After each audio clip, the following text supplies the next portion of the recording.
day 9. Can you believe it? Almost there. Yeah. I hope you're enjoying it so far. We're enjoying presenting, I think. Yeah, so much fun. It's fun to sharing share our what we know, our experience, and hoping that it helps you. Yeah, at the end of the day. Yeah. So I think that fits pretty nicely in today's hack. Day 9 hack is be your own user. Yes. And what I mean by that is make sure that you always know how your product is working to make sure that it's working the way that you need it to work.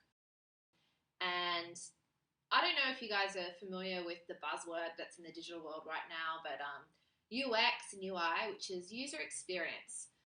So there's professionals and experts right now who audit sites, and their job purely is just to make sure that the website is working in the best way for the user. So they can come to a website and complete the action that they intend on completing, which might be purchasing an item from a store, getting all the way through to checkout, payment, and that all working smoothly. And, labeling is correct and that things make sense to them.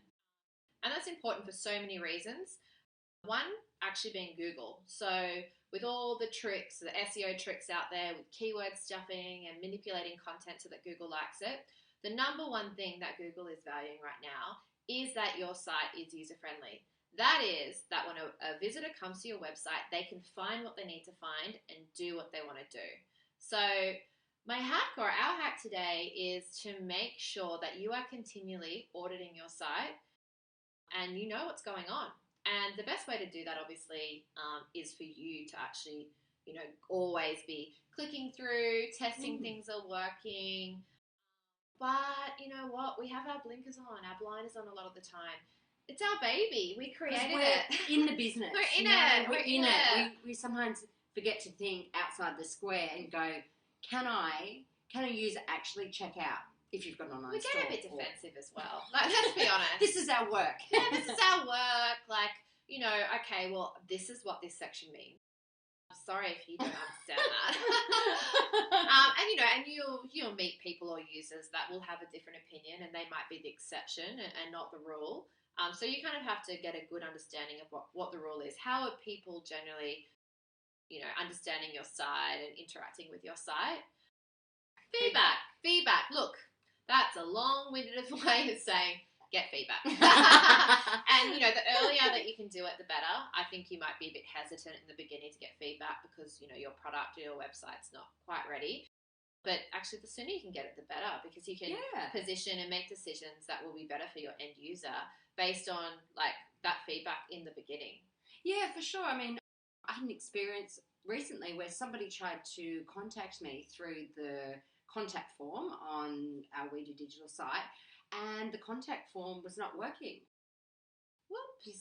So they had to contact us through Facebook, which was fine. I mean, but lucky that person was savvy enough to go, well, I've got to track them down. I've got to track these ladies down.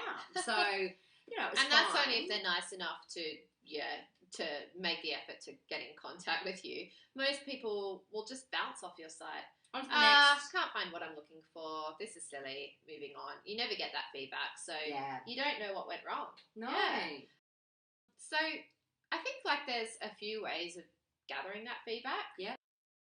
There's a site that I've used before called usertesting.com, and that's where you actually pay, again, a small amount of money to a group of users. You give them a brief, I want you to be able to purchase, this blue hat, and tell me how you went about purchasing it. And they'll actually be filmed on their computer and talk you through, I went into the hat section, but I can't find blue ones. So that I went, to look for the color, but I could only find turquoise. So they're just basically users that are filmed that will give you feedback about how their interaction went, and you can watch it to see what happened. I love that in that it's cheap and it's quite easy. You can post something, and get a response in an hour. But they're American. They're American. So, if your site is more Aussie-centric, or you want to know how an Aussie, a user like you would behave and use your site, then it's probably not the best for that. But it's good to know that tool's out there, I think. Yeah. And to pick up things like broken links and things that probably, I guess, your Joe Blow could pick up. But look, I'm going to say that the best way to get feedback is just to ask more than just your family and friends, because again, I feel like they might have a bit of bias. They've seen the blood, sweat, and tears you put in. You know, your husband's more likely to say, "It looks lovely." Yeah, you don't want to looks great, love it. No, that's not really that useful. This is not a yes time. This is not a We time. want feedback, solid feedback, solid feedback. Constructive feedback. It's not a time for yes men. That doesn't get you anywhere. No.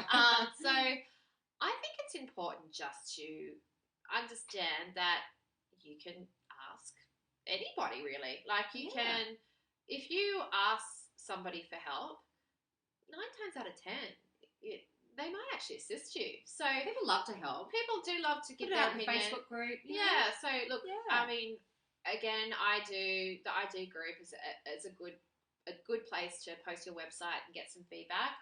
There's lots of experts in there, so you might actually even get feedback that's a cut above what a normal kind of lay person would give.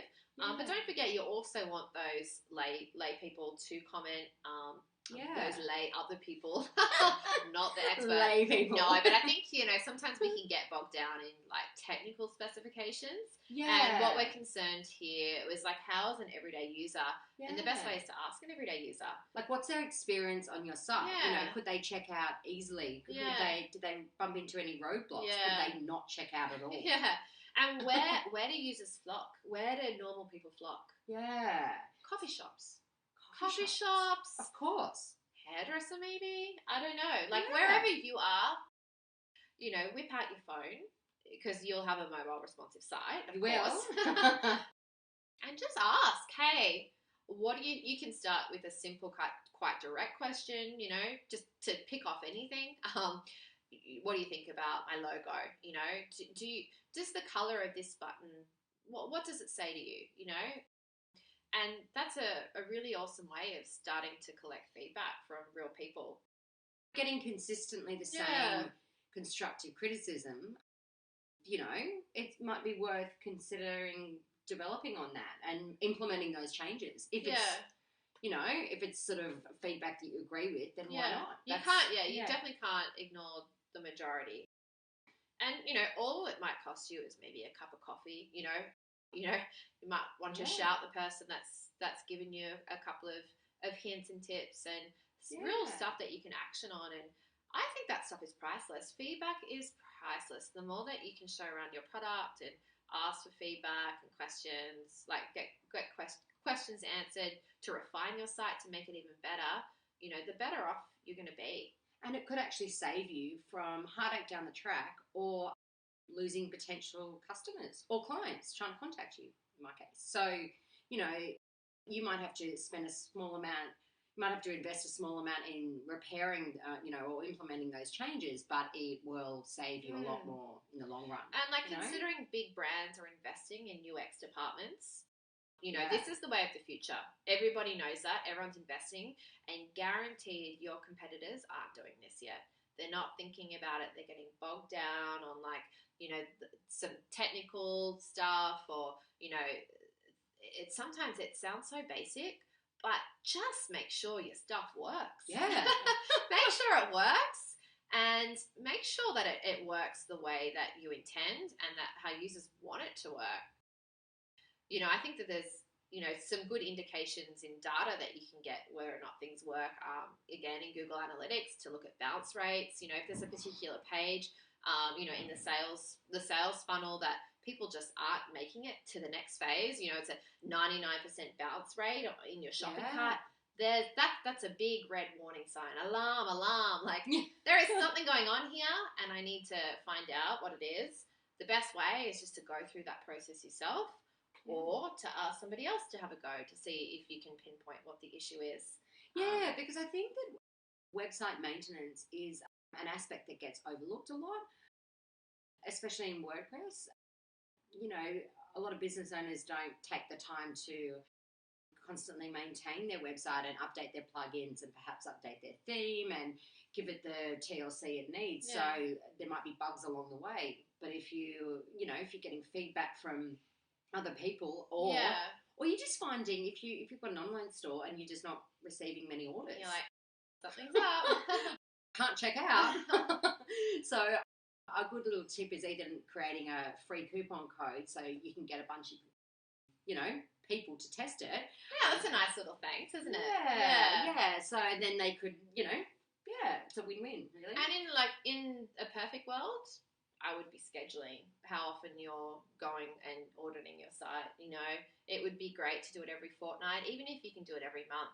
You can kind of, I guess, stop a big problem from happening for months down the track before you work out, what the issue may be, or waiting for a kind customer to reach out via Facebook to let you know that your contact us form is broken, which is obviously probably the biggest issue that you could have with a website, stopping potential customers from getting in contact with you or reaching you. So, yeah, I mean, it sounds like a simple one, but as I said, big companies are investing a lot of money into this right now, and you could get just as great feedback for the price of a cup of coffee by wandering down to your local coffee shop and just asking people. People are nice. People like to feel needed.